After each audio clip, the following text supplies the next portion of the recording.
What is happening, everybody? Welcome back. Another episode of D&M's with Dean. Now, I'm very excited to bring you this episode. I sit down with Tori Singleton. Now, me and Tori met a little while ago. She actually records a podcast out of this very studio, Raw Reality.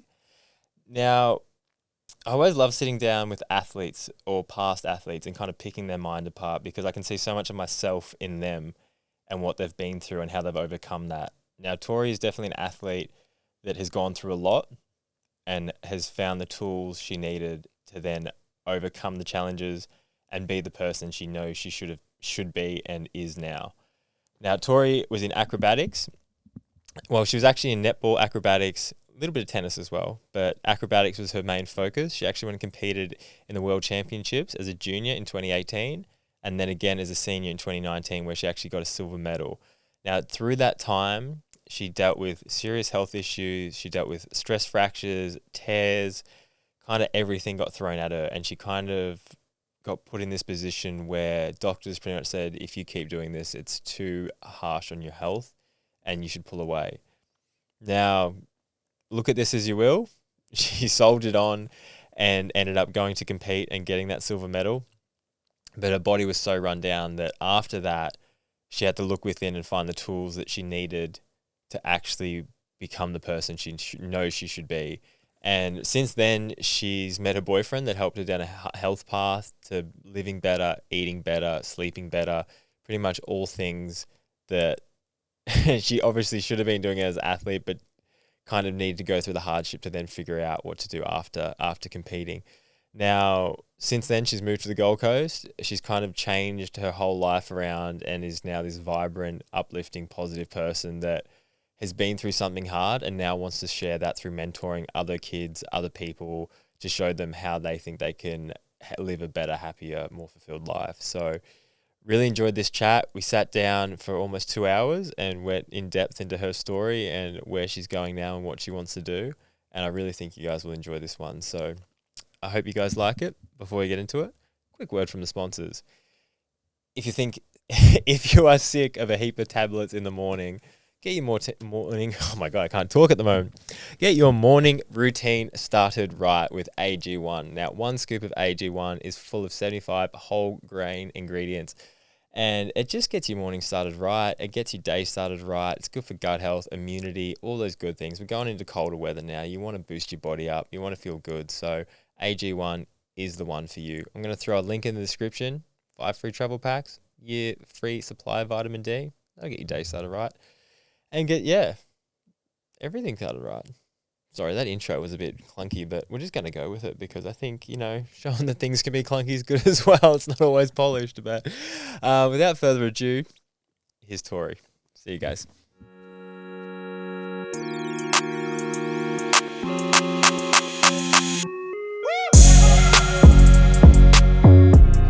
Tori Story. Welcome to your own somewhat podcast. Yeah, I'm just going to pretend it's my own. You can just own it. Just halfway through this, you're going to flip. I'll take the reins. It's actually Tori Singleton, but we like Tori's story's just got such a good ring to it. Yeah, no one really knows my last name. People sometimes ask if it's actually Story. It's definitely not. Yeah, I get asked if mine's Mykonos sometimes, and it's just like... I did think that at the start, so I was like, that's really cool. I kind of want to change it. I think it's better. Yeah, I agree. Lucas is bland and plain and boring. We need spice. Should we change Story and Mykonos? Yeah. I actually would. It does go well. Yeah, it does. Yeah. And I know my brothers will carry on my last name, so it's fine. Don't even worry about it. I was going to say, when you get married anyway, just change it to Tori Story when you get married. Yeah. It's going to change anyway. Exactly. Well, I'm not going to lie. I'm rather jealous. You're in the fun, spinny, white chair. If you see me spinning around on the video, mind your own business. I always tell the guests they can pick their seat. And before I even asked you, you already said you were sitting on the white because you were in your black attire. Yes. But yeah, it's your show today. Yeah. Well, it is always seems to be your show. That's the Tori Story show. So we want to get into your story because I found it quite interesting and I also found it very relatable with kind of the, I guess, negatives you had to go through and then you pulling positives out of that. Yeah. But before we jump too far into it, I kind of wanted, because I looked at you actually did a post and it kind of almost talked about your bit by bit your life and it was kind of a good little starting point. But you grew up in a big family, but it was quite divided. What was that like growing up? So I was born in Perth, Western Australia, and obviously my mum and my dad's actually 11 years younger than my mum, and they met many years ago through football. But I had, so my mum had two kids before me, to another husband, and then met my dad and had me. And then they split up when I was 3. And so basically from there, my mum and I moved down to country Victoria, where my mum's side's from. And then since then, my dad's remarried twice and had Where 3 was it more in Country kids. Vic? Because I heard you talk about Aubrey. Yeah, my family's from like Albury and Myrtleford. Do you know where Wurgie is? I You feel know like Beechworth? yeah, I'm from Beechworth. no way. Yeah. I feel like you meet people and you're like, you're from country Victoria, and it just like you just know. Yeah. I feel like we'd have like mutual friends. I reckon 100%. that's wild. When you said you would like do car racing in Aubrey, Yeah. I was like, what the? Yeah. And then it kind of clued on. So yeah, my mum's side's from Albury, which is just wild. But yeah, so basically I was like full time with my mum, and I would see my dad like once a year. So I'd fly to Perth every year by myself since I was age of 5 to see my dad's side of the family. So my mum's side and both dads, like they're quite big family either sides with like heaps of cousins and stuff.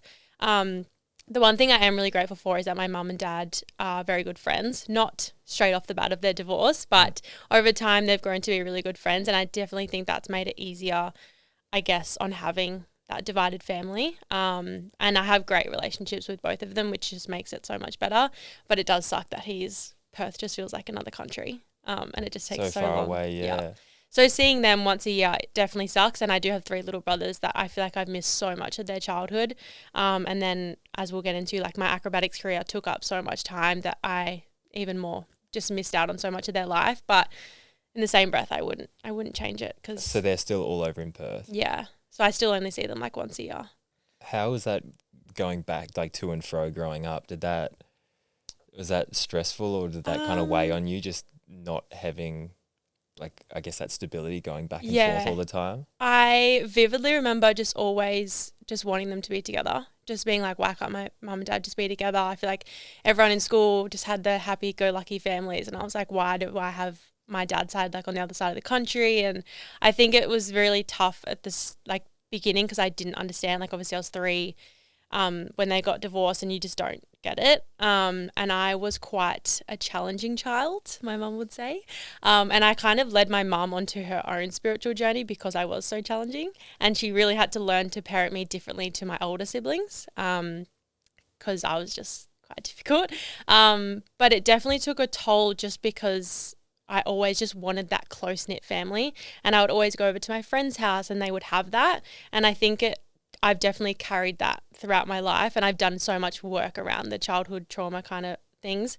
But it was challenging, but I think now being older, I'm like, my parents do not suit each other. They could not be further from separate people. It's funny when you have that realization, hey, when my parents split, but I was older, so it didn't affect me as much. But then they've both got new partners now. Mm-hmm. And even when they split, I was like, I wish you guys obviously want your parents together. It's just, I think, human nature. Yeah. But then they've got new partners, and I'm like, you guys are probably actually better off that way. And you're just happy for them as people, not your own selfish, like, I want you together for me. Yeah. Even though you kind of want them together for them as well. But once you realize they're like, oh, you're not actually meant to be, it's kind of like a freeing feeling. 100%. And both my mum and dad my dad's been married 3 or 4 times. No.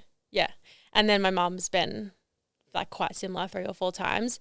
So I think just kind of growing up through different partners with my dad and mum's side, like it's been really challenging to kind of see how I can have one happy relationship, if that makes sense. So a huge goal of mine, and like if you listen to my podcast or my channel, like all I guess I want to do is be a mum and have a really beautiful family. Non-divided family is like my biggest goal, but there's been so many, I guess, limiting beliefs around the fact that I can't have that, or I look for things to go wrong because that's all I've seen through my parents' like relationships. Yeah. Yeah, I heard this thing, and most of the things we strive towards as adults is something that is a trauma based as a child. Mm-hmm. And it's that you saw a divided family and you're like, I want my solid, close-knit family. Yeah. So that's your big goal now, is just to kind of bring that together. What are the like limiting beliefs that you feel like you see in relationships that I think, well, I had a past relationship. I was with my ex for 6 years, and that had a very terrible ending. It's all like fine now, but in the moment it was horrible. But I think with that, and then seeing my parents' relationships, I've always just been like, I'm always looking for the fact that I'm going to get hurt, or I'm always looking to protect myself. And I find that I tend to make up scenarios to then protect myself for when it does happen. So I'll bring things in from the past because I've got evidence of that. And then I'm like, okay, how is that going to play out? And then how can I protect myself from that happening? If that it does happen, I'm good. So it's been a big learning curve, and especially with my partner Jackson now, like he's been through a lot with me, but he's really held me in all of that and being like, be open and like communicate with me so that he can understand it, because he's had a very tight-knit family growing up, so he doesn't really see what it's like from my end. So it's just being able to like openly communicate, but definitely just feeling like I'm always going to get hurt, or I just have to prove that I'm good, I'm confident, or I'm independent, or It's like you're bracing for it. In a yeah. way. And then I cause the situation because I Self-sabotage. self-sabotage all the time. But we're working through it. It's definitely a process, but yeah. I think being conscious of it though, Yeah, and 100%. seeing it is such a good, like you're already in that healing process. Yeah. That you see it and you go, I don't want to keep doing this. How do I fix this? Yeah. And having such good support around me, like my mum always says like or my dad always says don't do what I did, and like always says learn from my mistakes, which is cool. But then also just to have like Jackson being really supportive, and my best friend Lily, and just all my close friends around me are just so supportive of that when I am going through, like if something comes up and it kind of triggers me, they're all like, no, it's fine, like let's talk about it. And it's never like pushed under the rug, because that doesn't really help anyone. Yeah, you actually talk through. Yeah. I was going to say, what's it like? Because when I was an athlete, I always felt it was hard to kind of relate your lifestyle and what you did to in a relationship, because to understand an athlete, you kind of have to be one. Yeah. And you're obviously dating Jackson, who plays for, who does he play for? Southport Sharks in the VFL. So he plays for them, and he obviously sees you training and you see him training, and you obviously have a good dynamic. What's that like, being in a relationship with another athlete and kind of understanding the distance you need, and also like the personal space you kind of need to do your thing? It's definitely interesting, I think, now, because I'm not in the competitive realm. I think if I was competing whilst he was also training and playing games, it would be really different. But I think, like, because being an athlete myself, I understand, you know, training has to come first. It's a priority. But I think because I'm in such a different space in my life that I'm like, oh, can we just like do this? I'm like, no, like this is his dream, and I had mine, I got to do that, and now I'm taking it in a different direction. But I'm just like, I want him to succeed. I want him to achieve his goal, and I will happily do what he needs to do to get there. He's had a challenging career himself, so I'm like, whatever I can do to support you, because I think knowing how much a sport can mean to someone, like my sport was everything to me. Like I would have sacrificed everything and anything for it. So when he's going through anything, or he's like, no, like this has to come first, I'm like, I fully get it. Even if I get a bit defensive at the start, I'm like, no, I get it. It's fine. But it is really cool. I think if I had had him back when I was competing, it also would have been amazing. But yeah. How did relationships go when you were competing then? Because I know from personal experience, to chase a dream to the highest level, relationships normally take the brunt of that. Yeah. In terms of romantic relationships, or all of it? Family, romantic, all of it. It just, they come, like you said, they come second. Yeah, they definitely did. So like I said, I was living with my mum full time with her. It was just her and I for many, many years, because my older siblings are like 15 and 18 years older. So they moved out quite early. So it was just mum and I, and she was like a full-time working mum to support me and the career that I'd chosen, which was really expensive. But it was definitely challenging, because I come from a very athletic background. Like all my mum's siblings, she's one of 5. They all did a sport of some sort. They were all very successful in what they do. All my cousins are very athletic, so they all understood it. But I think when it came down to very serious events that I was like, I actually can't miss training, there was some times where they were like, why can't you just like take a night off or take the weekend off? But it was like, if that's going to set me back to get to the Worlds, like I don't want to miss that. Like I had this one window to make my goal happen, And as much as it's like, you know, there's family experiences that may never come back, there's always going to be, there's so many ways to look at it, but I just felt like I'm only going to have this one window as an athlete. And if I miss this opportunity, I won't get it back. Is there any regret you have in missing something that you were happy with what you achieved from doing it? Yeah, I would go back and do it again.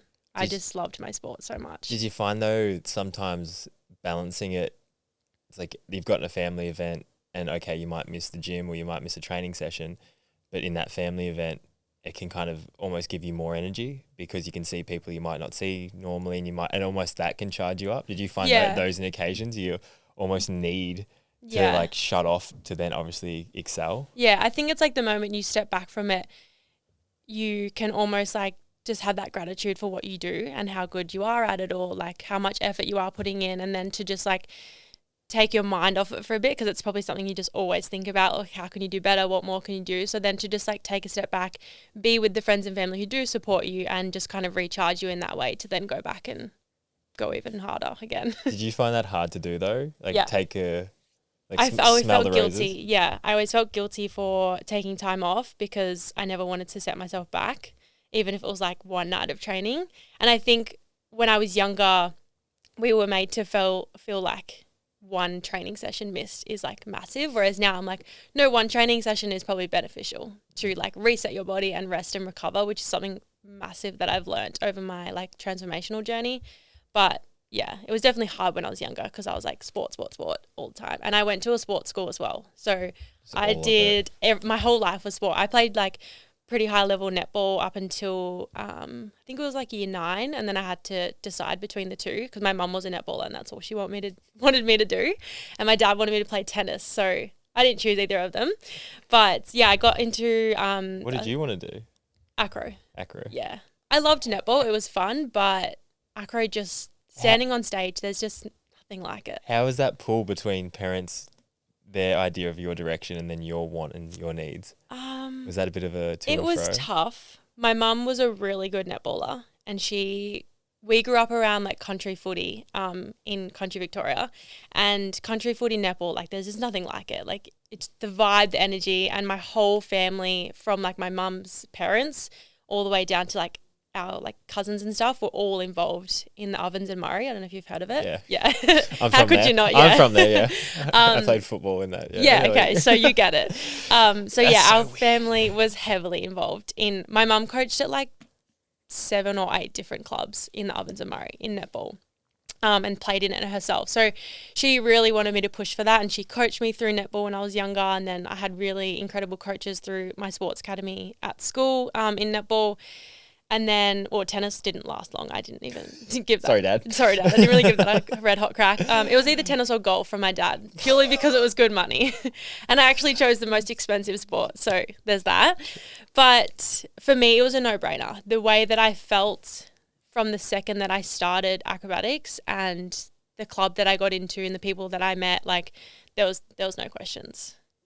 Yeah. Were you a bit of a natural when you got started in it, or was it a slow burn?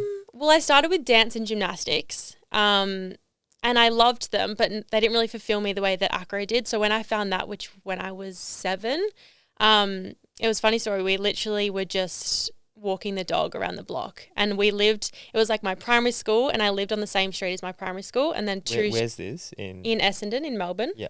And then 2 streets back was my club that I joined, and we're walking the dog and we just found it. So the next night I went for a trial and I never looked back. What was the question you asked? I went on a tangent then. I got a little bit lost there. I think it was talking about how your parents wanted you to go one direction and you wanted to go acro. Yeah. And I guess it was the to and the fro between making that happen, and I guess how you got into it. Yeah. So, yeah, I think I did netball from a very young age. It was like one of the first sports that I tried because of my mum. But then, yeah, once I stepped into acro, which was when I was 7, it just took off. And the way that I felt doing it was next to nothing. Like it was nothing like being on the netball court. It was just, I felt like I could express myself. And I think because as a child I was so energetic, like very energetic, hence my mum put me in all these sports just to like tire me out so I'd go to sleep at night. But the way that I could express myself through acro and dance and be a performer was just something that I loved so much. And so when it came to the decision of like netball or acro, my mum knew how much acro lit me up. So she was like, I get it. It's really fine. She just had that little bit of hope that I was going to choose netball, but I She's didn't. like, it's fine, just cry. Yeah, There's a just tear. crying on the side, but it's Don't okay. worry about the tears. Yeah. What's you say that feeling, like, can you kind of describe that feeling? I've never been asked this question. I don't know. I think just throughout my childhood, I was always kind of told off for being the crazy one or the too loud one or the naughty one. I'm always naughty. I'm always getting told off. I'm always put in the naughty corner. And so I felt as though I look back, and even I just like created that video that you might have saw where I shared my story. I felt like I just could be myself when I was at acro. Like the people that I met, my coaches that I had, they just accepted me for who I was. They loved the energy that I brought to the gym. I made the most amazing lifelong friends. And I think just being able to also perform to music, which is so therapeutic, like being able to like let out emotions through movement. And it's something that I still do through gym. And like, I just feel like movement for me is so therapeutic, but stepping on stage and being able to throw people and lift people is also empowering. So it just combined everything that I loved. And then I got to put it on stage and perform for people and make them feel something as well. The self-expression that you can put through it. Yeah, without words. Without words. Yeah. Yeah. Do you feel like you almost go to another place when you're in those moments? Yeah. I look back at my videos from competing and it's such a special feeling. Like I can just like take myself back, like even to when we went to the World Championships, and I just vividly remember standing on the side of the stage and just being like, this is everything that I've trained for, like everything. And then just getting on the stage where it's like pitch black, but the lights are on you. You can't see anyone in the crowd. You can't see the judges, and you're just there. Everyone's eyes on you, and you just get to perform to the best that you can. What's the feeling when you're sitting in the wings there? Is it excitement, fear, It's freaking terrifying. Yeah. Yeah, a lot of nerves. I think just before the Worlds was like when I learnt to try and control my nerves. And then because I was a base, and I had my partner who was like, I think she was like 4 years younger than me. So I also knew I always had to be that role model and show her like, you know, being calm is how we're going to get our best performance, and always to be like hold the nerves below your heart was something that I always learned, like keep them in your belly and don't let them come up. And just always like control yourself. And obviously in acro, like it's a very technical sport. So one thing goes wrong and it's not great. So it's like being able to just like hold those nerves and not let them come out, because it can ruin everything. Yeah. I did a podcast with a guy called Sid. His name's Sid the Entertainer. He's a dance hero. Yeah, he owns the Icon. Yeah. Icon, yeah. Yeah. So I talked to him and he said same thing with his dancing. He's like, you just want 2 butterflies. Yeah. No more, no less. Yeah. It's like you want to feel the nerves. I think nerves are good. that, yeah. It means when I see my kids that are nervous, like the kids that I teach, I'm like, it's because you care. You're excited. You want to get out and do well, which is amazing, but it's learning how to control them. Yeah. Yeah, it's what you do with them. Because I think if you have those nerves and they like affect you in your performance, and like they're not good nerves, but if you channel them and actually go, okay, I'm nervous, I care, this is important, I need to put everything into it, that can give you that extra 5-10% that you need. Yeah. Did you find when you obviously were almost being that role model and coaching at the same time, because you said that obviously as a younger girl you have to live up to a certain expectation, or you have to play a role, did you find more fulfillment also in that role, because you kind of become the mentor as well as the performer in the same moment? Yeah, 1000%. I think so. We had 2 coaches and they were brother and sister, and they were like my second parents. Like they're just amazing, and they guided me through so much in my career. And so I always felt like I took on the third coach role, and the kids or our like teammates and stuff always knew they could come to me for anything, and I felt that was my purpose. Like I knew throughout my career that I'd always be a coach, and I had such a challenging career leading up to knowing my goal was always Worlds, but I had missed out on Worlds 3 times prior to getting there. So it was like we missed out by 0.01 of a point. And then the 2 times after that, my partners quit like before trials. So getting to that last one, I was like, so Worlds is every 2 years. So that's like a fair chunk of time. And it was right before the Worlds. I was like, maybe I'm just meant to be a coach. Like I feel so fulfilled doing that and being able to inspire and mentor others. And the kids knew they could come to me if they needed a spot in the gym, or if they needed they were having a bad day. Like they know I'd always hype them up. And so I felt accomplished in that and I loved doing that. But then I was like, I need to achieve my goal. And it was so close to not giving up, but just being like, okay, maybe coaching's my calling. And it was right before my boyfriend at the time, he injured his back. And so he ended up taking a step back because he was going to then train for Cirque du Soleil. So he knew he had to recover his back injury. And so the partner that he was with, she then had no partner and I was left with no partner. So they were like, let's put you girls together. And we pretty much did like 2 years of training in 9 months to get ready for the Worlds. And this is after the failures though, like they're not being selected. How were those failures and setbacks by like the third one? Were you saying like this is... Yeah, I just got to a point where I was like, maybe this isn't my calling. Like maybe I'm meant to step into that coaching role. And I almost felt like I'd accepted it because it still excited me. Like I could still be involved in the sport in a way that was just not me on stage, but being able to help others achieve their goal was always something that I wanted to do. But there was nothing like being on stage yourself. Yeah. So I felt close to being like, yeah, this is probably what's going to happen. And then once he retired and then I got my partner, Caitlin, it just all fell into place. And from that point on, like training for the Worlds was the hardest 9 months we've pushed forever. But from that point onwards, it was definitely a rocky journey, but it was the best thing ever. Do you find it, because I always play with this idea with being a high-end athlete, and I always say this quote, so people are probably sick of it, but Tony Robbins has got this quote where he's like, if you want to take the island, you got to burn the boats. Oh. And you get that whole concept. Yeah. So your island was the World Championships. Yeah. Your boat was coaching. Yeah. So to be the best, you kind of got to burn your boat. Wow, that's so interesting. And then with you, it's that mindset though. It's like you can almost use it in two ways because it's like if this doesn't work out, I can hop on my boat. Mm-hmm. And I think it can be really powerful because it can also calm you because it's like this isn't everything and there is more to life than just this one track mind of like I gotta win this. But normally when you're in that one track mind, that's normally when you do really well because you are like engulfed by your sport or this goal that you have in your mind.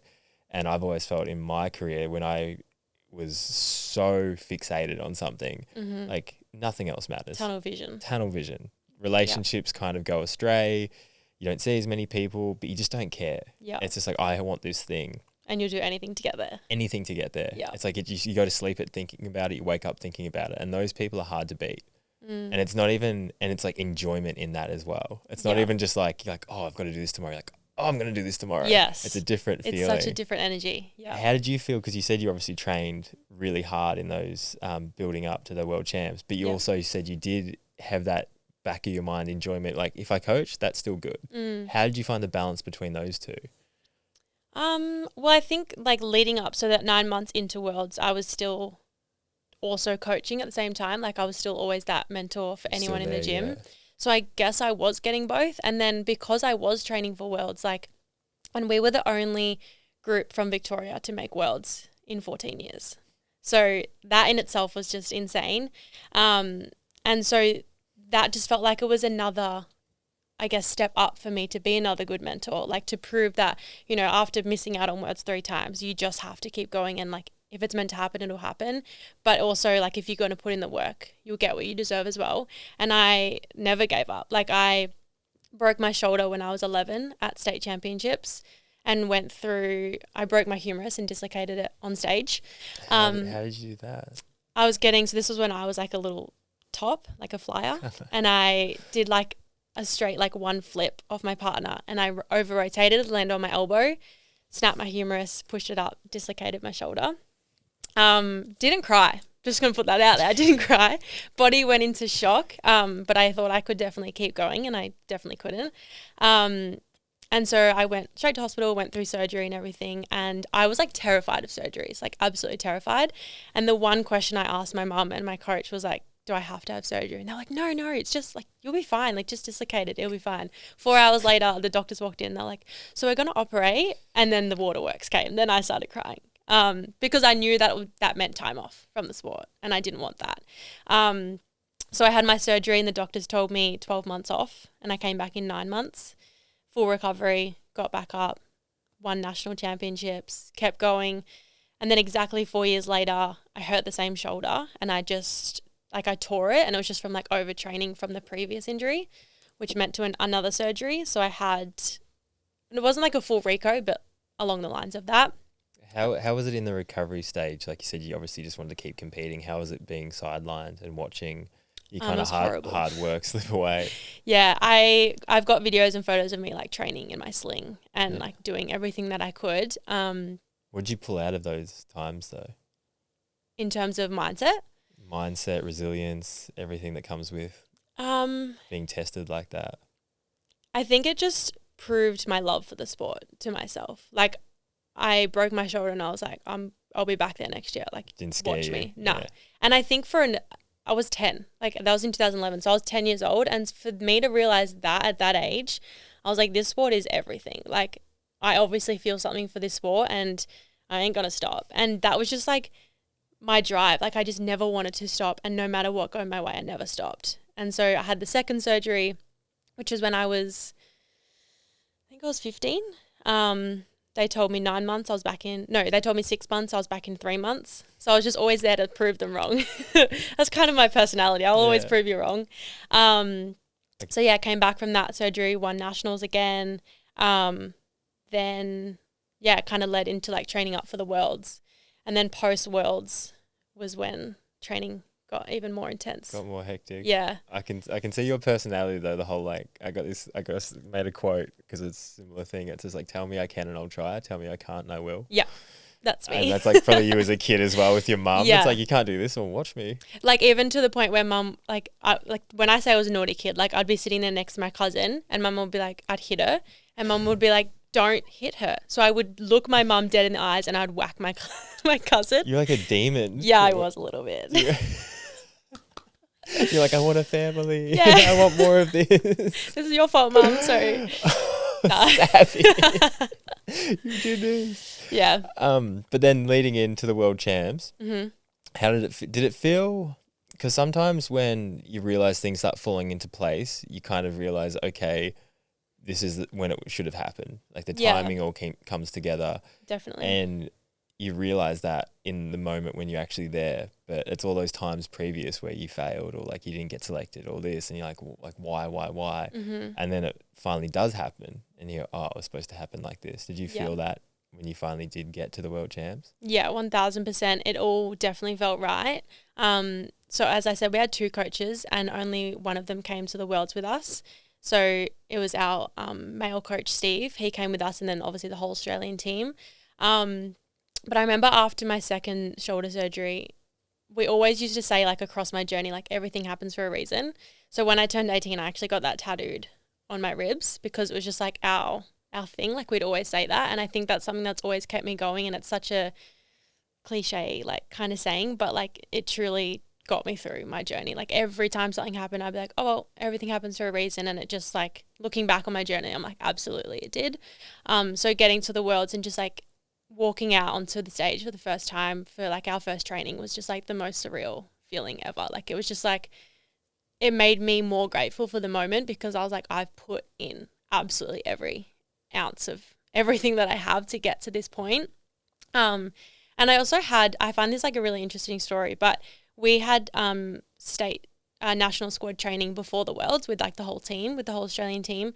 And I remember sitting down and we had to write our goals out for Worlds. And my partner and I had written down that we wanted to make podium. We wanted to make podium finish, which is huge. Like, Australia's never gotten a medal at the Worlds. So for us to be like, oh yeah, we're going to come in on our first World Championships ever, the first group from Victoria in 14 years, and we want to make podium. But we had a coach from Sydney. She sat down with us and we explained our goals, and she was like, it's too big. It's not going to happen. And so obviously being our first World Championships, we were like, oh, okay, like, let's pull it back. Like, maybe she is right. Maybe we need to just like pull back a little bit and not aim so high, because when we don't achieve it, like, it will be a bit sad. Tell me I can't, I will. Yeah, well, so we did pull back and we were like, okay, maybe it is too far-fetched. Let's pull back. Like, let's aim for finals. Because in acro, basically, to put it quickly, they have all different like age groups, and you have like a men's pair and a women's pair, trios. So I was in a women's pair in 13 to 19, which is an age group right below senior, and senior's the top level. So you go to Worlds, you compete 3 routines, you do your first 2, and then if you make it through with that score to the finals, which is usually top 8. So at Worlds, we were against 14 or 15 across the Worlds, and Worlds is finals is top 8. So we go into Worlds with the goal of making finals and not podium anymore. We get to Worlds, we felt so conditioned. We had trained so freaking hard, and especially that 6 weeks prior to Worlds was like the most hectic training I've ever done in my life, and I miss it so much. But we got there, felt so good. We walked out for our first routine and fell on our first skill, which was literally heartbreaking. But we got up, finished the routine like nothing ever happened, got a decent score for what happened, and then bawled my eyes out the whole night because I was like, we did not drop that skill for like 3 weeks leading up to the World Championships. Dropped it on the routine, and then the next day we were like, we're going to come in, fresh mindset, fresh day, we're going to nail this routine. It was like probably our best routine. We absolutely nailed it, and we scraped in at 8th, so we made finals. Went out on our 3rd day, and I think because we had changed that goal of to make finals, once we made finals, we were like, cool, like we're done. Like we get to go out and just have fun and enjoy this routine. And I look back and I'm like, if we had have kept that goal of being podium, we could have still made podium, because when you go out for finals, it's a clean slate. They wipe all scores. So you're going from 0. So now you're against 8, scores back at 0. You have every chance of making the podium. But we went out being like, oh, it's just finals. Like we've already done it. We've already achieved our goal. So we don't need to go extra hard, or we don't need to put in extra reps before we go on stage. It was just like, we're done. So I look back and I'm like, I hate that. I hate that so much that we listened to that coach who made us pull back on our goal. I'm so fascinated with this because you can look at it 2 ways. It's like you were so satisfied and happy with what you achieved, which is beautiful. Yeah. But there's always more. Yeah. And it's that thing where you wish you set the bar higher, which then if you achieve that. But I always find it so fascinating when I talk to athletes and I'm like, what's enough? Yeah. And it's like, okay, just say you won gold. I'm sure there would be some kind of, oh, but we could have nailed this better. Or we could have done, and that's the thing. And it's, I think all great athletes, or most athletes in general, they don't switch off. They don't go, I'm so satisfied with my performance. It's like, to be that good of an athlete, that thing in your brain needs to keep going. There's more. There's 100%. More. There's more. Yeah. But I guess that's two-sided, where you're bummed that you didn't go for more, but you're also satisfied that you got to where you got. Because you could look at it just being there before finals. That could be seen as a win. I think it's... Which definitely was. It was my goal for 6 years. Exactly. Yeah. So, and it's like, I think it's set a goal, enjoy that little goal, and then set the next one, and just constantly kind of be like leapfrogging where you think you should be. Yeah. But again, it's like not being disappointed with not reaching. Like, it's all good either way. 100%. And even like the learning of that, like I know now, I'm like, if I have a big goal, like I will go for that big goal. Like I won't let anyone pull me back on that. Or when I'm teaching, I'm like, no, you aim for the stars. Like, because I just think it's gonna drive you more. And I think, I don't know, the way that I look at it, I'm just like, I don't want people to pull back on their dreams because they think they can't achieve it. You gotta protect them. Yeah, you can achieve anything that you want to achieve. And just telling people that they can. Like me and my friend were talking about this today, how they went sub 2 hours for a marathon. Yeah. And I think another guy just broke that as well. Wow. And it's that thing that once someone knows something's possible, they find that extra little 5% within themselves to go, well, I can do that. And I think when you see people start to win, they continue to win because they're like, oh, it's possible. And I think if you have the belief as a coach, and I'd always tell kids that I'd help, I'd be like, you can do that. Why can't you do that? And then they start believing it themselves. Like I've helped kids, and I think the biggest lesson, the water bottle's there. I think the biggest lesson that I give to them, because they always get better, and I'm like, I help them a little bit with their skill, help them a little bit with like their bike setup and whatnot. But the biggest thing I put into them is belief. Yeah. It's like you have someone that's done what you want to do and tells you that you can. They suddenly go, I can. And that will find those extra gears that they never thought they had. But it's like you're saying, it's like that feeling of, you've got to protect your own beliefs, because people always try and rip them down or say, hey, you can't do that. Yeah. Like how many people say you can't do something because they can't?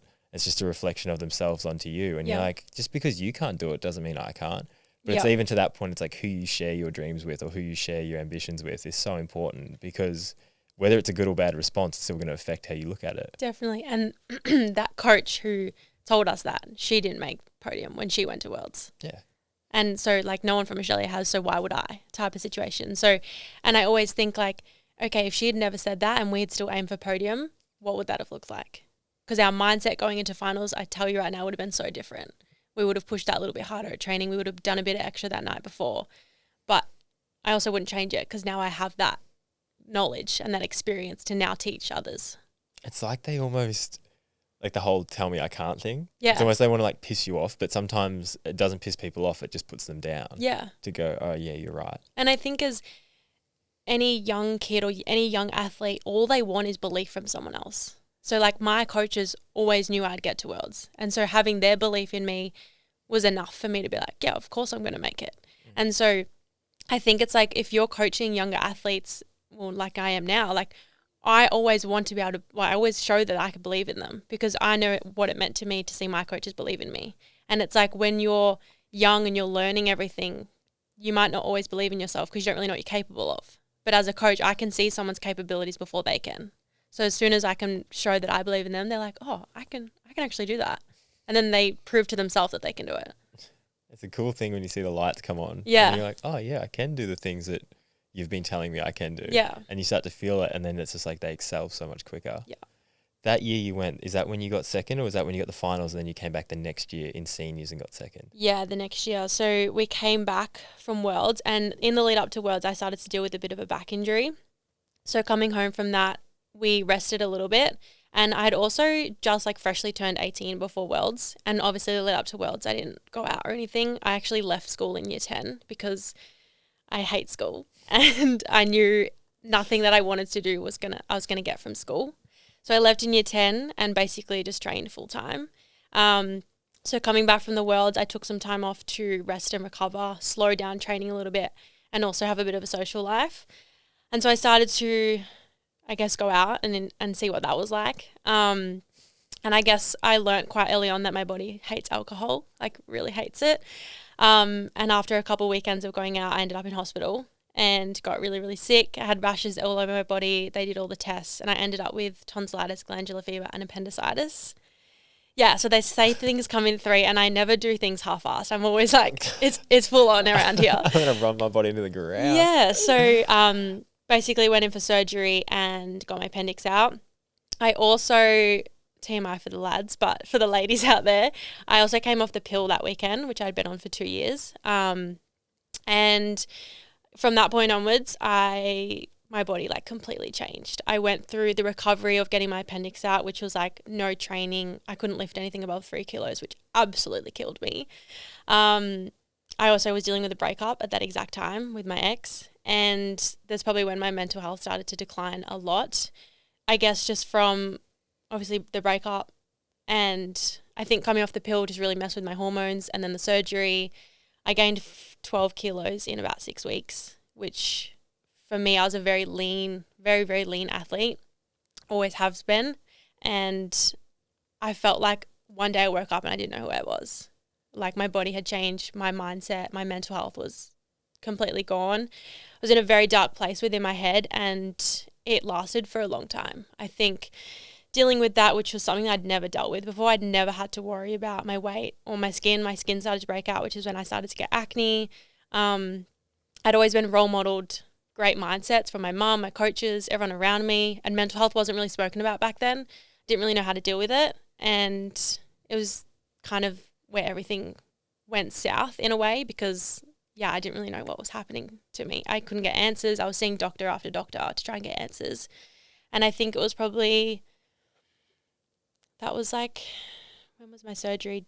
Mid-year-ish of 2018 or early to mid-year after the Worlds. And then I think it was a good 4 months of recovery and the weight gain, seeing different doctors. And then I slowly started to pick up back at training to figure out what our next goal was.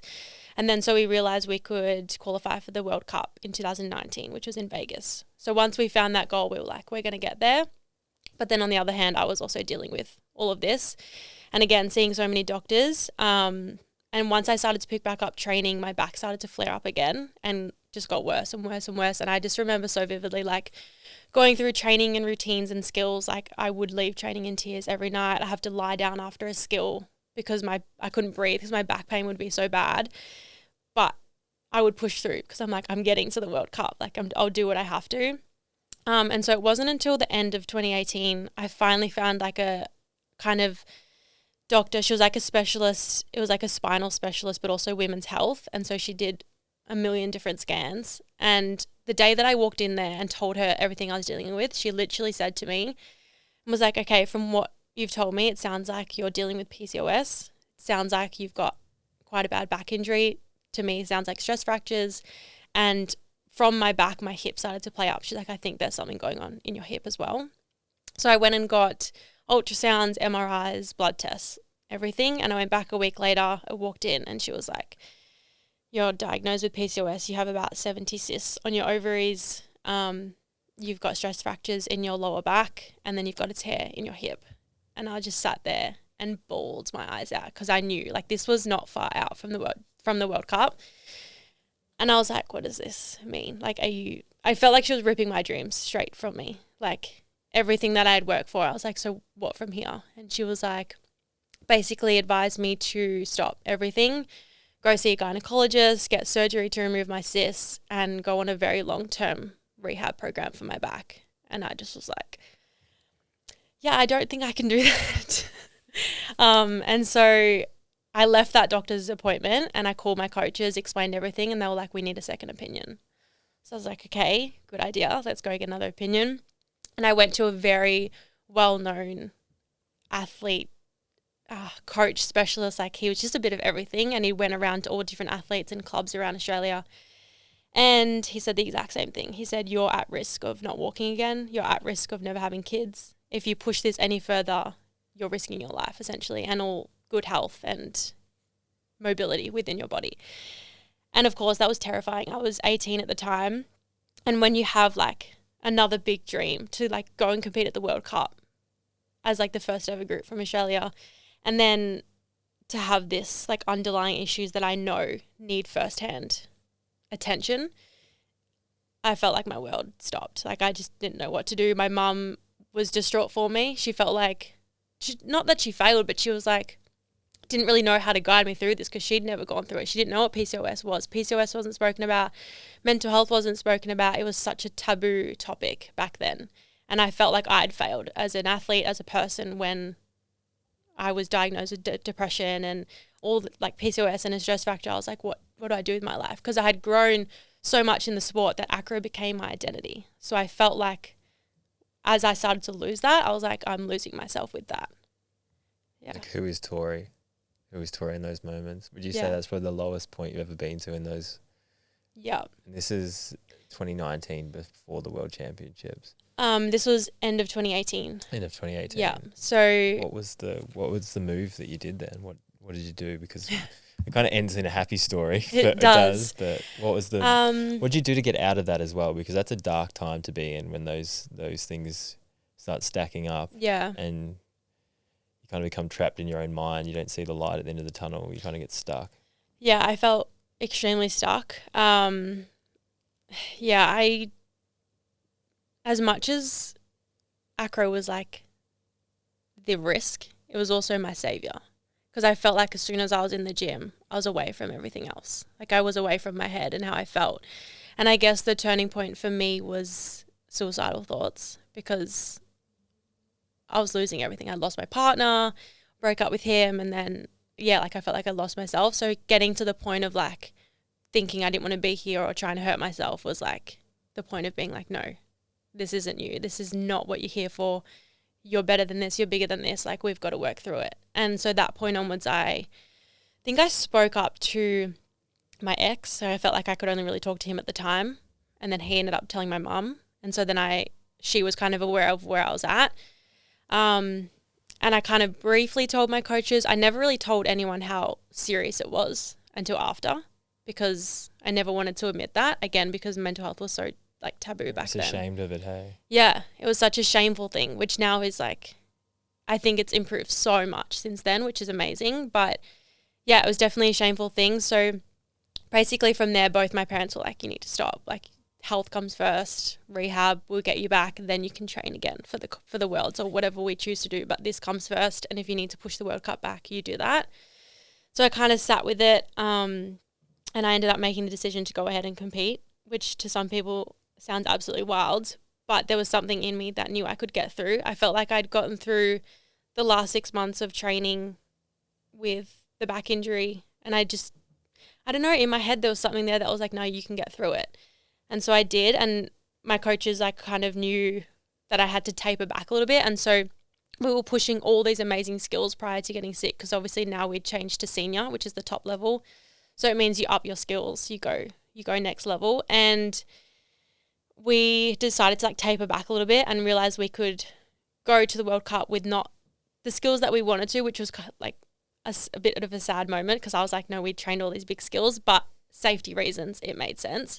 So we tapered back a little bit, and we still went with incredible skills, and I'm so proud of what we put on the stage. But the 3-month lead up was quite intense. As much as we tapered back, it was still obviously, I mean, you're training for the World Cup. It's not a walk in the park, but because I had gained so much weight, I was getting judged.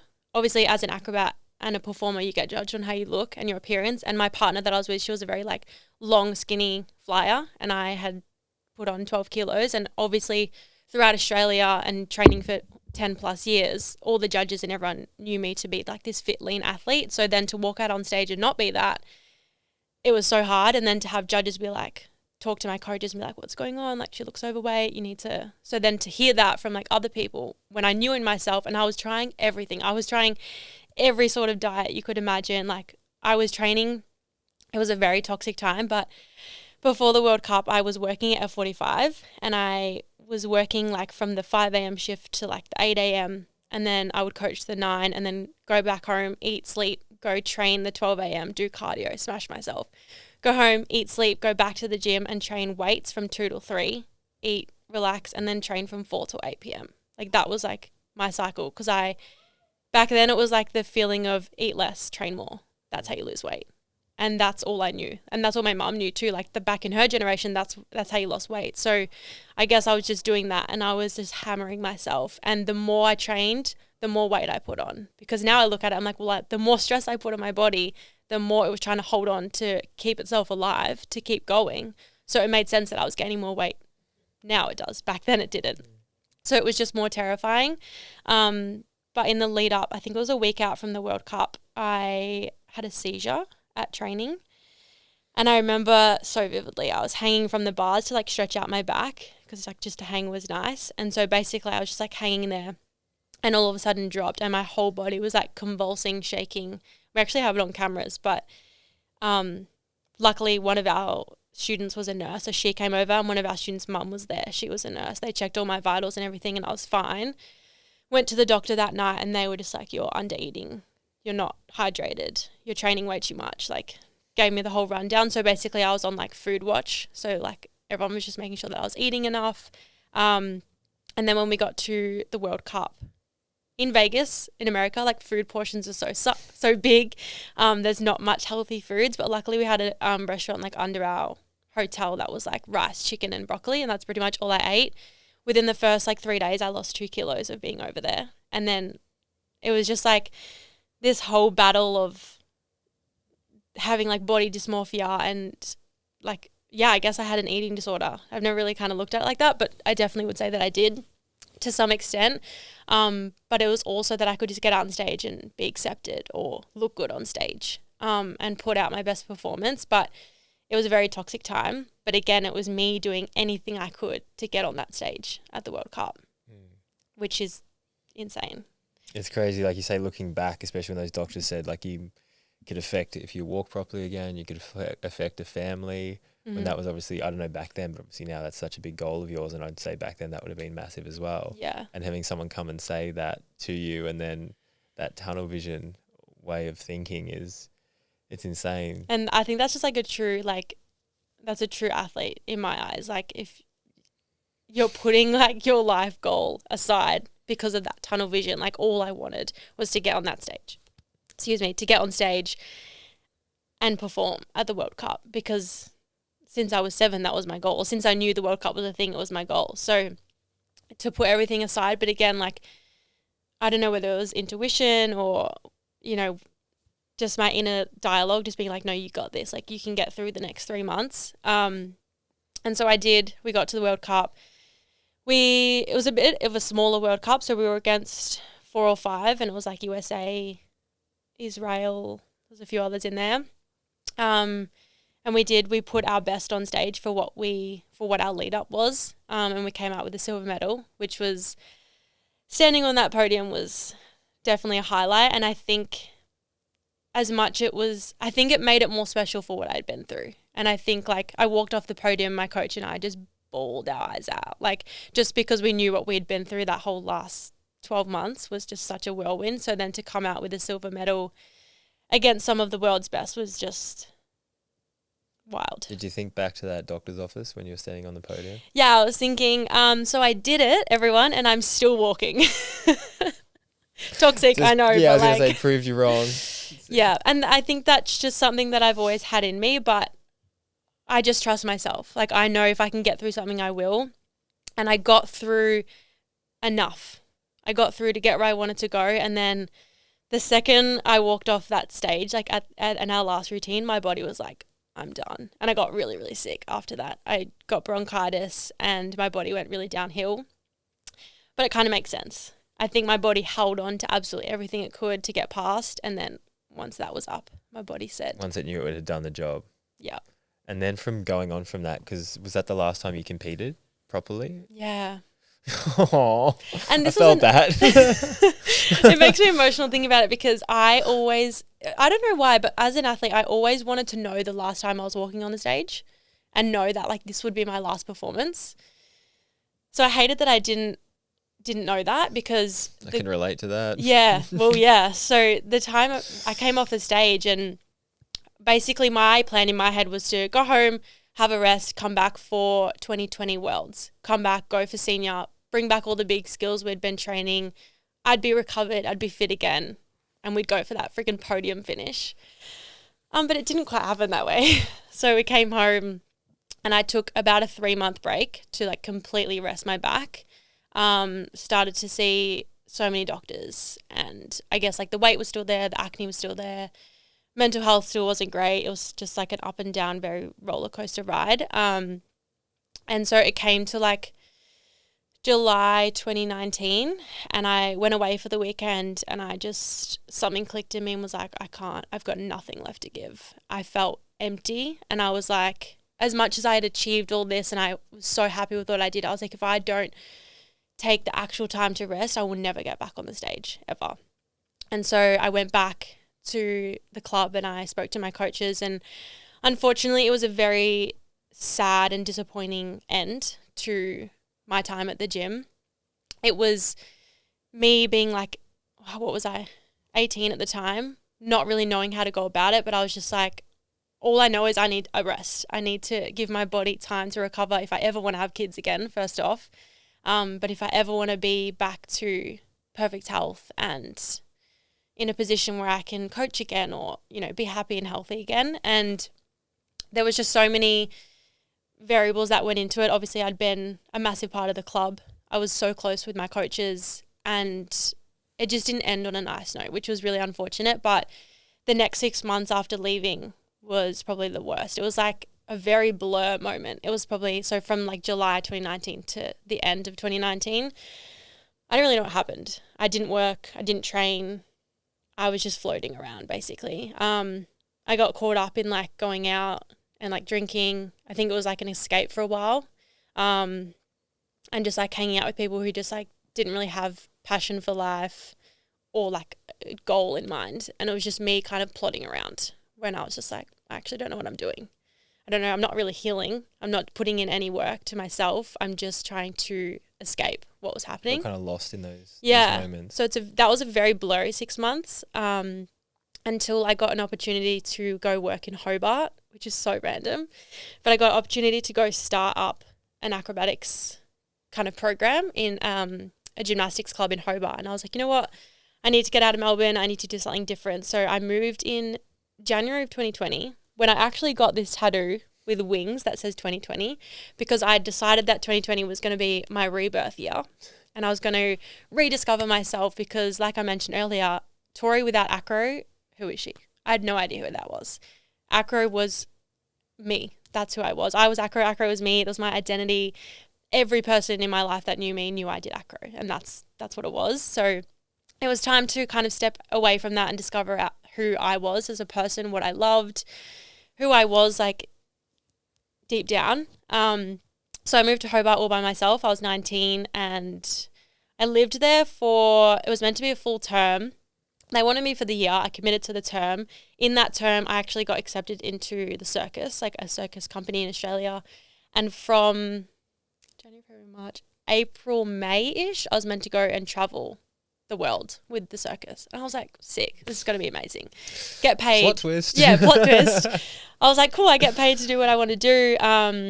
This is going to be amazing. And then lo and behold, the Wandering World Stopper came in. And so I got made redundant from my work. Everything shut down. Got sent home back to Melbourne. And again, it was probably another 6 months of blur. Like I had to live with my auntie because my mum's partner at the time wouldn't allow me back home. That was a very rocky relationship in itself. So I was dealing with really intense family issues. I was living with my auntie who, very grateful for them. They made me feel, she's like not a blood auntie, but she's like an auntie. You know what I mean? Another one.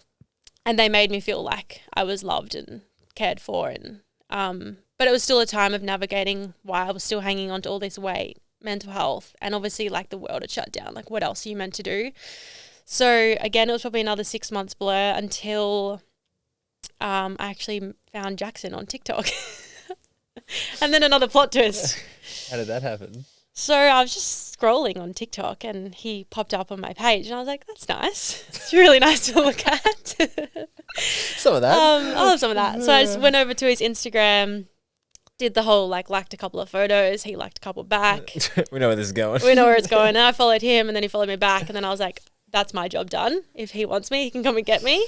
And he's from Adelaide and he lived in Adelaide at the time. And obviously it's kind of like mid-COVID at this point, but he ended up replying to a story and then we just spoke for like every day from that point onwards.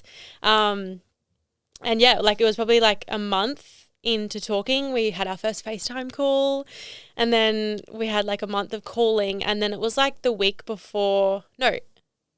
a week before Melbourne was going into like really harsh lockdown and we joked around saying like if borders shut, like I'll just come to Adelaide and see what happens. And the next week we were sitting in the lounge room and they were announcing that they were closing borders in the next 24 hours. And my parents had driven up to the Gold Coast. So I was living like with my stepsister at the time, not working, not really doing anything else. I was like, what do I have to lose? So I packed up my mum's car, drove to Adelaide the next night with everything in my mum's car and then did 2 weeks of quarantine and never looked back. So you did 2 weeks of quarantine by yourself or with Jackson? Well, I did it with my best friend at the time who moved with me from Melbourne. We had a falling out a couple of years ago, but she moved with me at the time. Where did you get quarantine? Just in an Airbnb. Airbnb, okay. Yeah. It wasn't like strict. It wasn't as strict, yeah. Or in Adelaide, it didn't really get to that point. So we just did it in Airbnb. Like the police would come and check on you a few times. But yeah, we did our quarantine and then pretty much once quarantine was up, we were like, let's do life. Like, let's see where this takes us. And Jackson and I just went 0 to 100 real quick. Like we moved in together within 2 months. Like it just worked really, really well. I started a business in December 2020 of coaching acro, coaching dancers, strength and conditioning, and I guess like teaching everything that I'd learnt to like up and coming generations. And meeting Jackson was probably, I say this all the time and it gives him the biggest head, but I would say he honestly saved my life. He taught me so much of what I didn't know about health and fitness. He is the reason that I'm this fit and healthy today. Like I would not be the way I am without him. He was a personal trainer and he basically just taught me the basics really, really well. And once I moved, we kind of went through everything that I'd been through and he was like, you need to start increasing what you're eating. We need to taper back on training, just increase your steps, train 3 or 4 times a week, start really like focusing on whole foods, because I was like, it's horrible. I was literally eating about 900 calories a day because I was afraid of food and putting on weight, like so bad. So I slowly increased my calories with him. He was training me in the gym, and within a year I'd lost like 14 kilos and cleared my skin, and was like the healthiest, happiest version I've ever been. Yeah. How was the fear though of taking that plunge from getting in the car, going to see the boy from TikTok? Literally terrifying. What's going to happen? I didn't tell my dad. I told my mum. My mum was all for it. She was like, get in It the looks car bad and from the go. outside. It looks bad from the outside. It does. So there's a boy on the internet. He's reached out. I'm going to go find him. I'm going to drive across bloody Australia to go and speak to him. But I told my dad once I was there, and he was so fine with it. But my mum was like, take my car. Like, go. Pack everything up. What have you got to lose? Go for it. And she's like, she's where I get all my spontaneity from. Like, she is like this free-spirited woman that I like inherited all that from.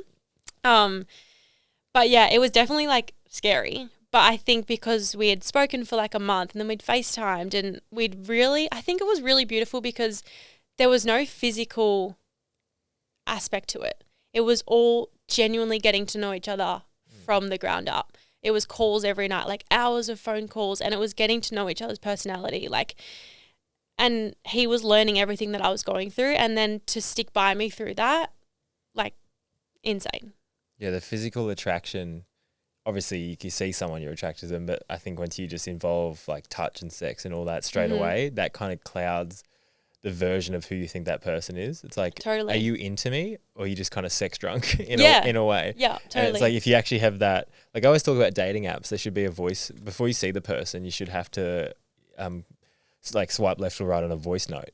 And you should have a voice note about like, I think this is how I'd come across as a person, or say something about yourself. Yeah. And then the person likes that. And then the next thing is maybe a photo, or like, it just like have it as layers, because you see a person and you fall in love with the attraction of what they look like. And they probably suck. I don't know. They could or they couldn't, but it clouds the waters a little bit. Yeah. And attraction is a huge part. Like, obviously you need to be attracted to your partner, but to get to know them on a core level is like amazing.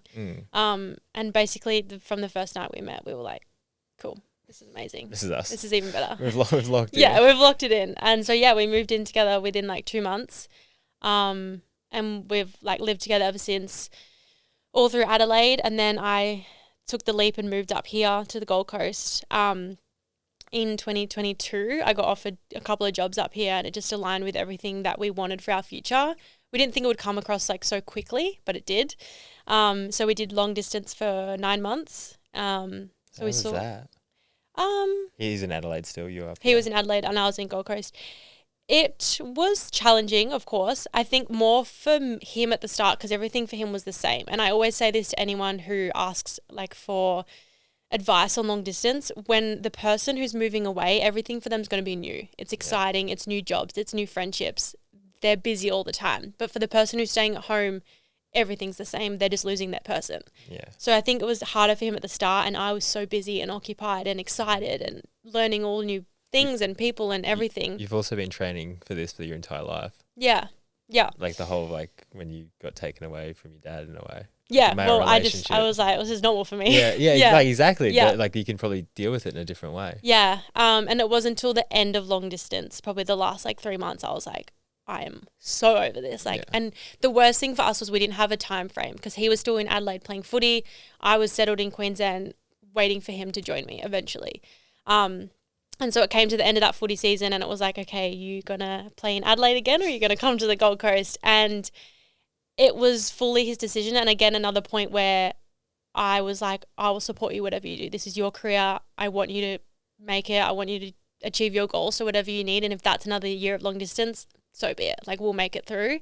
And he didn't involve me in the decision at all. And it was so hard, because he was very open about it. He was like, I'm not talking to you. I'm not talking to my parents. I'm not talking to anyone. He spoke to like a psychologist about it to really figure out what he wanted to do in his heart, which I think is amazing. And it was just really exciting that it came to Queensland. Have you been to the Gold Coast before? He? Like before he made the decision? Yeah, he'd come up for a few holidays. Like, he surprised me a couple of times. And then before I moved, we'd come up on a holiday a few times. And he'd been his family went to Noosa every single year for years on end. So he's always loved the Gold Coast or the coast. And But yeah, one day I came home from work and he'd like set up the camera and he was like, so someone came and visited the house today. And I was like, who? And he was like, the Southport Football Club manager. And I was like, and he was like, I've signed a contract. And I was like, so you're moving to the Gold Coast? I was in so much shock because he wouldn't tell me what way he was leading. He wouldn't tell me anything. I couldn't get anything out of him. So I was fully ready for him to be like, I'm going back to Adelaide. And then he didn't. How was that feeling? It was amazing. It was really exciting. I was happy for him that he'd made the decision on his own and I wasn't a part of that, or his parents weren't a part of it, or his brothers, like whatever. You're a part of it. I hope so. You're a part of it. But I fully was ready to just be like, you do what you got to do. Yeah, like I want you to get drafted again and I want you to achieve your goals. So I was happy for him to do what he needed to do, but I was very happy that he just decided to do it on the Gold Coast, and it just started like a whole new chapter for us. And how do you reckon your life, do you reckon you kind of picked up the momentum of your health, your wellness, all that changing when you went to Adelaide and met him, and then moving up here? Do you feel like that kind of poured like gasoline on it and it's gone kind of crazy now? Yeah, 100%. I think for the like a year and a half in Adelaide with him, which was like my big like transformation period, and then coming to the Gold Coast where it's like it's health, it's fitness, like you're up early, you're loving life, everyone here is just fucking happy. And it's hard not to feel that energy. I think when you come up here, and it's the same as how he felt, like he would come up and visit me. He's like, it's just so good up here. The weather, like we both love hot weather. We both love the beach. Like the people you're around up here is like, it's not like Melbourne, let me tell you. But it just like amplified everything that I was doing. And then all these opportunities like came through, and I had been like building my social media. So when I actually retired from acro, I started YouTube. And the reason behind that was mental health, because I was like, this is so taboo. People need to talk about it. And so that was the biggest like driver for my social media, where it started. And so from that point onwards in 2019, I started to build socials and start to go down that route when I found out it could become a job. And so it started to grow. And I think I hit like 10K in 2021 maybe. And then upon my move to the Gold Coast, my Instagram got hacked and I didn't get it back. And so it was like a blessing for sure. I'd moved to the Gold Coast, my Instagram got hacked, and I had to start fresh as I'd moved to a new state. I was like, it's a sign. This is meant to be a fresh slate. And I hated it because I'm such a memory hoarder, and my Instagram had everything, like all my comps, all my training, like my transformation. You could see like where I'd come from to where I was. And so my Instagram now, like I share that journey, but you don't see like the bottom of it. But I've worked hard to build that back up. I've grown from 0 to nearly 35K in 2 years. So it's like I've put all my energy into that, and I found such a passion in social media and sharing my story and seeing how much it's helped and inspired others has like lit a fire in me. And then also to coach athletes and acrobats as well is amazing. I think that's such a valuable tool to show people, because to you, just someone that came into your life now, she's healthy, she's fit, she's got a boyfriend, like her life's amazing, and they don't see the road that you took to get to this destination. Yeah. And I see you do it as well, and you know Olivia May, I see she does it a lot as well, and it just gives hope to a lot of people, because a lot of people see this end product, but they don't see all the pain, they don't see the struggle, they don't see any of that. So I think if you can shine a light on that 100%. and go, okay, you're not in the best place, I wasn't in the best place, look where I am now. Yeah. And that's the thing that shows them, okay, I can be more, I can do more. So I think that's such a powerful message to show people. And it's almost, sometimes I feel this in myself, like I don't want to almost share the hard times because it almost brings them back in a way. But you know, by doing that and kind of opening that wound in a way and showing like I was there and now look where I am, that like the benefit of that, it's like you can't even put into words how that can help people. Yeah, I feel like the experience I have, no money or school, like no money can buy it, no school can teach it. And I think that in itself is so powerful, because the way that I can connect with the students that I teach is beyond amazing. Like I think because, you know, I am young and they can connect with me, and not even just like on a coach level, but like on a friend level, they know they can come to me. I'll always be there for them because I had that, and I always want to be that role model or be that inspiration for them, and knowing that they don't have to do it alone. And if they are going through anything, like they know I've been through it almost. You become more useful. Yeah. You've seen it, you felt it. Yeah. And as shit as it was seeing and feeling it, if you can become better for that. Yeah. My friend Chris that you met before, he's talking about the similarities between heroes and villains, because they both have the same backstory. They come from pain. Yeah. It's like the villain, the world hurt me, I'm going to hurt the world. Yeah. Hero, the world hurt me, I'm going to help the world. 100%. I love that. That's cool. So it both comes through. I actually want to read something that I saw on your Instagram and just kind of get your thoughts on it. Okay. I have no idea what it's going to be. Are you worried? Kind of. I put a lot of things on. I don't really hide much on my Instagram, that's for sure. So you wrote this a little while ago, and you said, I got so sick of myself, my excuses, the way I felt, the mentality I had. It pushed me so far and I had nothing left but to change. From overweight, depressed, scared of food, weights killing me, myself and cardio, starving myself and having to look a certain way for society, to chasing the feeling of being strong, healthy, happy, free of all the stress, anxiety I was causing myself, to look a certain way in society, moving for pleasure, not punishment, eating intuitively, passion for food, making good choices, for my mind, my body, and my soul. Weakness is the doorway to personal growth. No one decides to go and invest in themselves unless they feel uncomfortable. You can change at any point. You can turn your life around at any point. You can recreate your life at any point. Don't sit on that any longer. Wow, I wrote that. Yeah. But I really like the part there where it says weakness is a door to personal growth. Yeah. I just feel like it says at the end, like, you don't feel called to change unless you're uncomfortable. And I think that's exactly where I got to. I knew growing up, I've always seen how much you can achieve. Like, my mum's done so much. My family's done so much. The role models in my life had done so much. And I was like always that person who, like, I was the girl that comps with my headphones in listening to like deep motivational like speakers and stuff. Like, that was my pre-comp like hype up. And I guess I just felt like I always had it in me to be great. And I always said as a little girl that I wanted to be someone. I wanted to be famous. I wanted to be someone who could make an impact. And I guess going through my journey, it felt like when I hit that rock bottom, I was like, this is not what I was here to do. And I just felt like inside I was always here to do something good.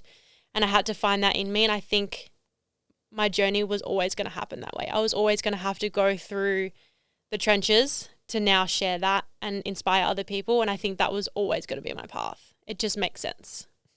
You had to go through it to actually be able to be useful enough to use it. Yeah. And I think like weakness is the route to personal growth, because when you can like come to the realization of your weaknesses, you're like, okay, how can I improve on that? How can I change my weaknesses to my strengths? How can I push my strengths even more? And I guess as well, like, my mum was such a good role model in always, and again, like I was the reason she went into her spiritual journey, and now she's the reason I've gone into my spiritual journey, because I saw the growth that she did post her divorce with my dad, and what she put into herself. And she went to counseling, and she was reading like wellness books and listening to podcasts and drinking green friggin' celery juices and like doing all this to be her best for herself and me, and to give me a really good life and a really good career, and obviously my siblings and stuff as well. But I think she was such a good role model in that. And as much as at the beginning I was like, oh, this is so woo-woo, like meditation, I'm like, this is like my heart and soul now. Like, if I can't step into that and push my personal growth, then I'm not going to be able to help others. And like, there's no end to personal growth. There's no end goal. It's just like, it's a forever growing journey, which I love. And you're also got to be in the right headspace to actually take that wisdom or that knowledge in. It's definitely hard to admit your weaknesses or just areas in life where you know you're not good at. Like, having that awareness is hard, and then admitting it or writing it down and journaling about it, or then speaking to a psychologist about it or kinesiologist or whatever route you go down, like opening up for the first time was very daunting. And I remember doing it on my first ever YouTube video. It's literally called Tori Story. And it was me talking basically what this is, but a very younger version of me with a lot less awareness. But you own it. Yeah. And I remember pressing like stop record on that video and just felt like the world had lifted off my shoulders. Yeah. Like, I so remember sitting there in my bedroom because I was like, I have nothing to hide. Yeah. And I've never hidden since. It's like the whole. Have you watched 8 Mile, like the Eminem movie? No, I need to watch that. Watch it. It's really good. Yeah. But the whole thing in the last rap battle. Yes, He I think ju- you were telling me about it. Yeah, he Yeah. kind of just all the things that he knew the person was going to say about him, he just said about himself. Yes. I'm like, what are you going to do now? You don't hide your insecurities, don't hide your issues, don't hide all that Use stuff. them as your power. Yeah. Yeah. Because like, what are you going to do? Okay, sweet. I am this way. I do that. What are you going to say now? Because you'll never ever get offended by anyone else when you know what they're going to say. Yeah. Or when you've already accepted it and when you've got the awareness of it, you're like, yeah, cool, I'm working on it. Yeah, I failed. What are you going to do about it? Yeah, it sucked. I'm Yeah, trying to fix it. We're literally. trying to do better. So powerful. And you say like it's like a weight is lifted, and that shame, because even like you're saying about with like the mental health side of things, and I felt a lot of that as a kid growing up, like the shame of going through things like that and having issues, and you bottle it up and you hide it. Because it's what society was told you to do. You don't speak about your feelings, No. especially men. Men don't speak about their feelings. They're meant to bottle it up. Yeah. And especially in elite sports, I feel like it's definitely improved now, but back then, and it even wasn't that many years ago, but when I was going through anxiety and depression, like if you were an athlete with anxiety and depression, you weren't an athlete. And it just was such, like you had to hide it. The stigma, hey. It's like you've got to be Yes. mentally strong.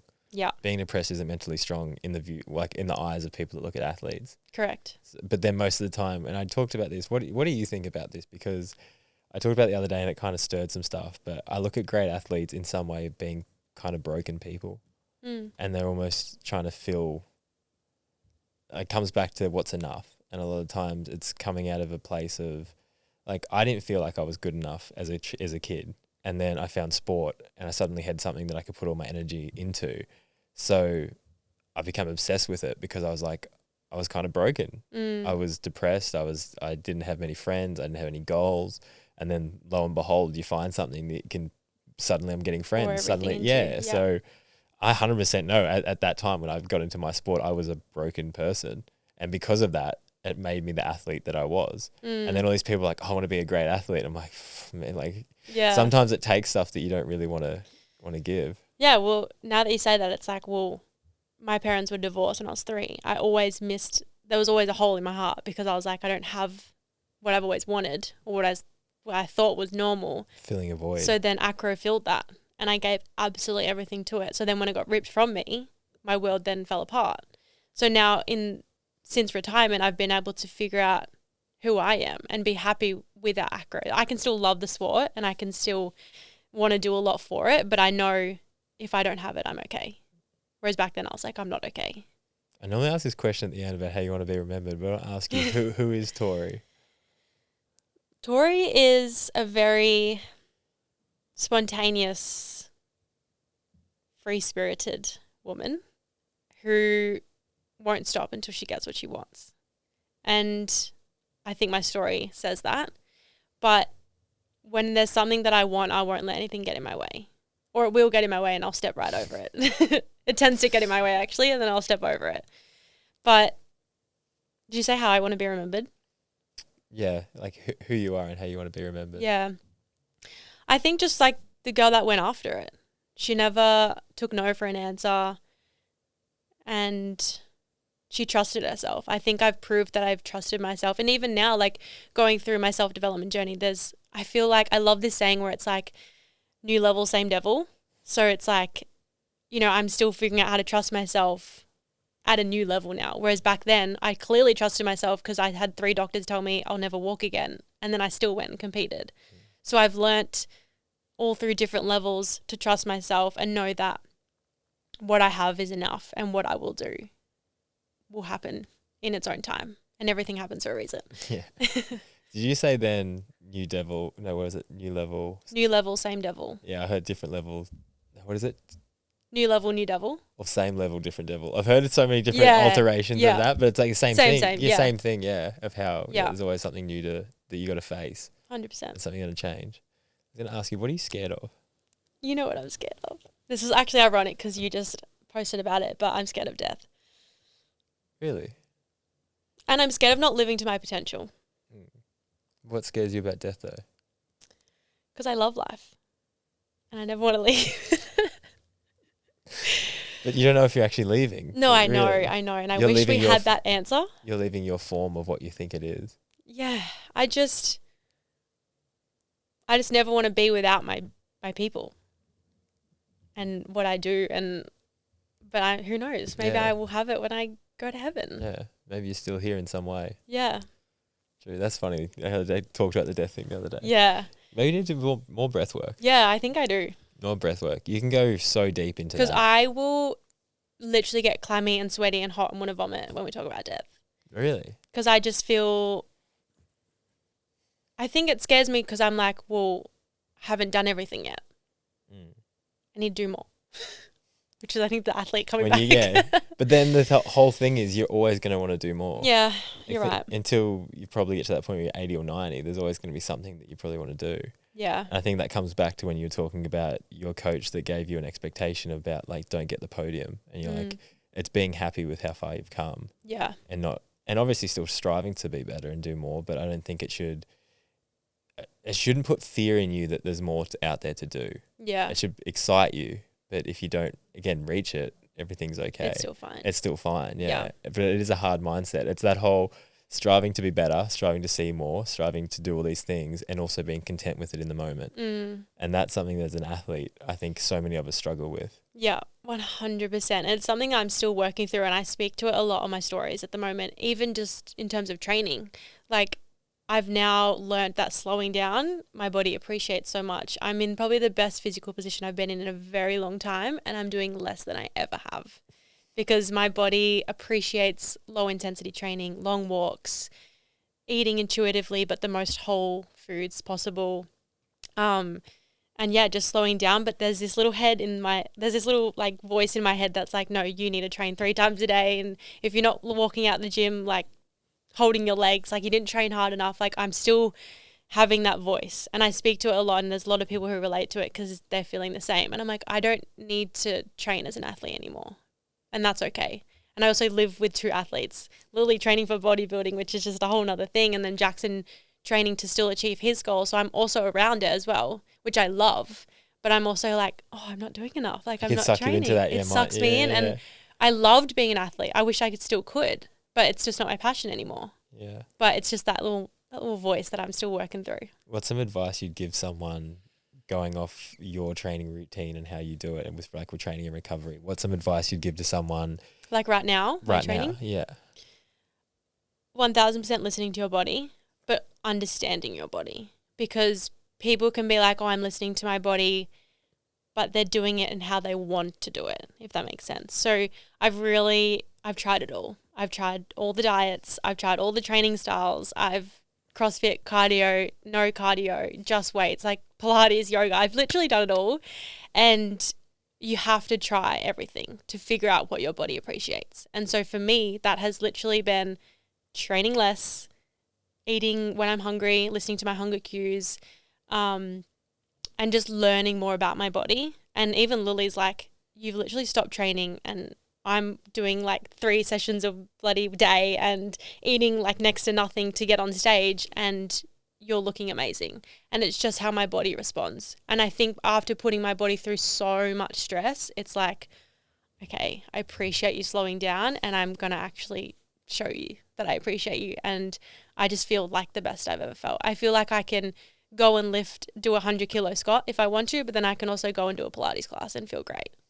So I think it's just understanding your body. Just not a 10K run. Yeah, not a 10K run. But it is funny that, again, being around athletes and being an athlete and seeing people do a certain amount and then thinking I have to do the same. Yeah. And then you set this standard in your mind of where you can't come down from that. But then realistically, you're kind of hindering it more so than helping it in the long run. And you've kind of found this sweet spot. And it's being okay with that and being in your lane. Yeah, like, staying in your lane. Yeah. Yeah. I was going to ask you if you could go back and give some advice to younger Tori. What would you say to her? Oh, I would say you're a little legend. Listen to your mum. Listen to your mom. I feel like I would tell her, it's hard because I'm like, in one breath she always trusted herself, but then I would always say, like, trust yourself, because I think I always also tried to impress a lot of people, but the people closest to me. So my mum or my dad or my coaches, and the people around me or the people who looked up to me. But I think knowing that your best is always enough, because that's all you have to give. Like if both of our best is going to be different and I can't compare to you. So just knowing that your best is always going to be enough, and if you're giving your best every training session, and also knowing that like your best is going to be different every session. So it's like you're giving 100% every session, but that 100% is going to be different every time. And it's like putting your one foot in front of the other every training session.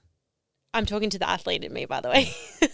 Well, it's just like, don't let a result sheet determine how you felt your performance was. And don't let anyone else dimmer your light on your goals, because it'll change your mindset. And it'd be such a hard thing to judge sport as well. Yeah. Because like you could give 100%, you could feel amazing, and then they go, no. Yeah. And you're like, well. So I think bodybuilding's so toxic. Yeah. But yeah, in acro, like you're put in a leotard and then you're put on stage to be judged on your appearance and your skills and the way you execute everything. So of course it's going to come into play in your mind. But if you can walk off that field or stage or pitch, whatever, and go, I've done my best, and whatever that score shows, I have to be happy with, because that's all I had to give. And if you didn't, then how can you improve and give more? But that's in you. Like you have to know that you had more to give, not because the score sheet didn't say what you wanted it to say. The self-awareness in that. Yeah. Yeah. Which also comes with maturity and age. So we can't have it all. You can. It just takes time. Yeah. It takes a lot of time. Definitely.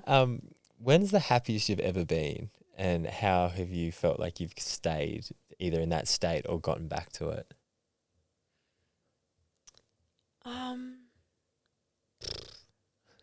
That's really tough. I would say there's two phases to this, because I think the happiest I'd ever been was training for Worlds, as much as it was the hardest time. You're also so broken in those moments.